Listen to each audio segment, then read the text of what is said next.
अस्सलाम वालेकुम students, welcome to our channel world of education. और आज हम वर्ल्ड ऑफ एजुकेशन की इस वीडियो के अंदर ANG 101 की असाइनमेंट नंबर 1 जो स्प्रिंग सोल्यूशन 2021 है उसको क्लियर करेंगे। और इसके अलावा आपको एक चीज़ बताते चलें, अनफॉर्चुनेटली हमारे पास फ़ाइल मौजूद नहीं है। हमें एक स्टूडेंट ने पिक्चर सेंड की थी और उसी पिक्चर से हम आपको करवा भी रहे हैं और दिखा भी रहे हैं। सोल्यूशन आपको प्रोवाइड कर दिया जाएगा। इसी के साथ साथ जो करेक्ट आंसर होगा MCQs का वो भी आगे एडिटिंग के दरमियान मैं आपको लिख दूंगा, जिसका मेन ऑब्जेक्टिव ये होगा कि आपको करेक्ट सोल्यूशन जो है वो दिखाया और बताया जा सके। तो वीडियो स्टार्ट करते हैं। और वीडियो स्टार्ट करने से पहले आपसे ये रिक्वेस्ट है कि आप अगर हमारे चैनल पर न्यू है तो काइंडली हमारे चैनल को सब्सक्राइब कर लें और बेल आइकन पर प्रेस कर दें ताकि आपको आने वाली वीडियो की नोटिफिकेशन बर वक्त तौर पर मिल सके। चूँकि अब आपका मिड टर्म करीब है और मिड टर्म में हम आपको जो है वो इंशाल्लाह ताला तैयारी आपकी करवाएंगे। आपको important MCQs, important short question, long question हर सब्जेक्ट के जो हैं, जिस तरह CS है, इस्लाम में आता है, पाक स्टडी है, आपको प्रोवाइड कर देंगे इसी चैनल पर। तो सब्सक्राइब करना मत भूलें अगर आपने सब्सक्राइब किया होगा, और बेल आइकन पर प्रेस करने के बाद ऑल पर प्रेस कर देंगे तो आपको उसका बर वक्त जो नोटिफिकेशन है वो मिल जाएगा। इसके अलावा इसको अपने दोस्तों के साथ शेयर भी कर दें व्हाट्सएप ग्रुप में, और जहाँ पर भी पॉसिबल है कोई भी सोशल अगर ग्रुप आपके पास हो मौजूद है सोशल प्लेटफॉर्म, तो उस पर लाजमी इसको शेयर भी कर दें ताकि हमें भी वीडियो बनाने का फ़ायदा हो सके। तो स्टार्ट करते हैं अपनी फ़ाइल, अपनी जो पिक आई हुई है। क्वेश्चन देखें, क्वेश्चन नंबर 1 दो क्वेश्चन है, 20 नंबर की टोटल असाइनमेंट है। और क्वेश्चन नंबर 1 है आपका, एक पैराग्राफ आपको दिया गया और उस पैराग्राफ में से आपने जो है उसको पहले अच्छी तरह रीड करना है। कंपैरिजन टाइप पैराग्राफ है और आपने उसके बाद जो MCQs हैं उसके जवाब आपने लिखने हैं। आप उसे हाईलाइट भी कर सकते हैं। जब आप MS वर्ड में से कॉपी करेंगे, MS वर्ड में कॉपी करने के बाद आप उसे हाईलाइट कर दीजिएगा, या उसको जो नीचे अंडरलाइन है डार्क मोड यानी बोल्ड करने के बाद उसे अंडरलाइन कर दीजिएगा। इस तरह यूनिवर्सिटी के जो टीचर हैं उनको पता लग जाएगा कि आपने जो करेक्ट आंसर है वो ये है आपका। तो शुरू करते हैं।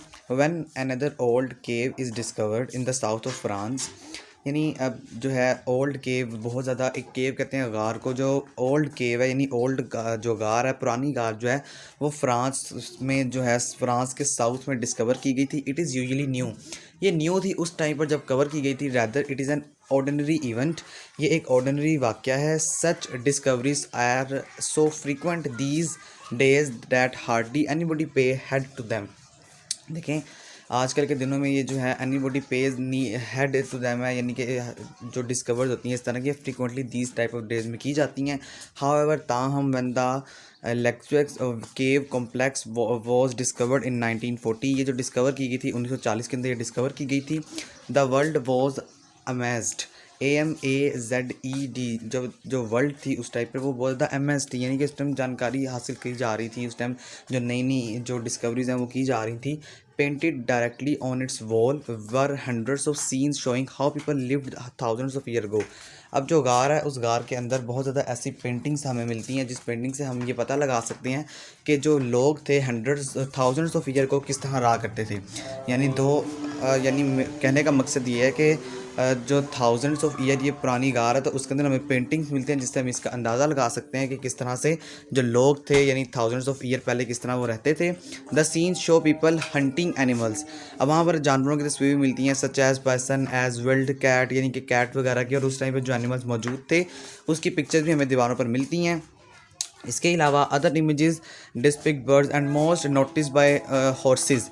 देखें, अब यहाँ पर एक इन्होंने हाईलाइट किया हुआ है नोटिस बाय हॉर्सेस, यानी अब आपको ये MCQs में भी पूछा जा सकता है आगे, तो ये आपने याद रखना है। इस तरह की चीज़ें आप पैराग्राफ में याद रखा करें, इस तरह की चीज़ें ज़्यादा आती होती हैं आपके पेपर के अंदर भी।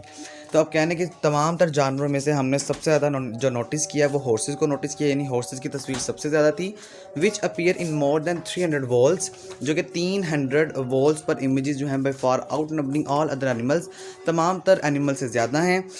Early artist drawing these animals accomplished a monumental and difficult task. इस तरह की जो अब आर्टिस्ट है वो इस तरह की चीज़ें जो हैं या डिस्कवर करना या उस टाइम की ये चीज़ें बनाना बहुत ज़्यादा मुश्किल है। क्यों? आगे उसने उसका वो सोल्यूशन भी बताया हुआ है, क्यों उसकी वजह भी बताई हुई है आगे उसने। They did not limit themselves to easily accessible wall, अब चूँकि अब हम उस वॉल तक जो कि 1940 में है और आज के ज़माने में हम उस वॉल को अपनी ओरिजिनल पोजीशन में नहीं पा सकते, जिसकी वजह से ये बहुत ज़्यादा कॉम्प्लिकेटेड है कि हम उस तक एक्सेस कर सकें। यहाँ लिखा हुआ है एक्सेसिबल वॉल, बट लेकिन carried them painting material to space that required climbing step wall or climbing into uh, narrow passage in the Lesqueux complex. Unfortunately, the painting have been exposed to the destructive action of water and temperature. देखिए वही बात है कि अब वो कह रहा है कि हम इस तक एक्सेस नहीं कर सकते। अनफॉर्चुनेटली बदकिस्मती से जो पेंटिंग है वो एक्सपोज हो गई है, बहुत ज़्यादा पुरानी हो गई है, अपनी ओरिजिनल पोजीशन में मौजूद ही नहीं है उस वक्त के मटेरियल की वजह से। यानी अब वहाँ पर पानी भी होता होगा, बारिशों का पानी वगैरह। इसके अलावा जो टेम्परेचर है वहाँ का वो बहुत ज़्यादा या तो एक्सीड कर गया होगा या बहुत ज़्यादा जो है वो ठंडा हो गया होगा, जिसकी वजह से अब हम अपनी जो ओरिजिनल जो पेंटिंग है उसको हम देख नहीं सकते। हाँ, लेकिन इससे आइडिया ले सकते हैं कि उस टाइम लोग इस तरह की पेंटिंग किया करते थे। इसके अलावा आगे देखें तो लाइट का बता रहा है आपको कि natural light would be destroyed दम। हो सकता है कि जो नेचुरल लाइट जिसे बिजली कहा जाता है उसने भी इसको डिस्ट्रॉय किया हो, इसको डिस्ट्रॉय करने की कोशिश की हो। लॉन्ग अगो, बहुत समय पहले, ये बहुत वक्त पहले, many of images have diverted and are badly recognized to prevent further image to the site was closed to the tourist in 1963 to 23 years after it was discovered। ये वो साल है जब इसको डिस्कवर किया गया था। आगे चलते हैं। ओके जी, यहाँ से आपके क्वेश्चन शुरू हो रहे हैं। Which title best summarize the main idea of the passage. ऐसा कौन सा टाइटल है जो कि मेन जो आइडिया है पैसेज का वो दे रहा है। विल्ड एनिमल इन आर्ट, के जो एनिमल्स हैं उनकी आर्ट के बारे में आपको ये बताया जा रहा है पूरे पैसेज के अंदर। बिल्कुल नहीं। अब देखें, आपको एक एनिमल के अंदर नहीं बताया गया, बल्कि आपको उसका ये भी बताया गया है कि आपने आर्ट, ये जो आपकी केव है, गार है, उसके अंदर आपको ह्यूमंस के भी निशानात मिले हैं, जानवरों के भी मिले हैं। इसके अलावा उसकी जो सूरत हाल है, प्रेजेंट सूरत हाल, उसके बारे में भी बताया गया। तो आपको सिर्फ आर्ट के बारे में नहीं बताया गया। सेकेंड वन देखें, हिडन प्रेस्टिक पेंटिंग्स या हिडन प्री हिस्टोरिक पेंटिंग्स।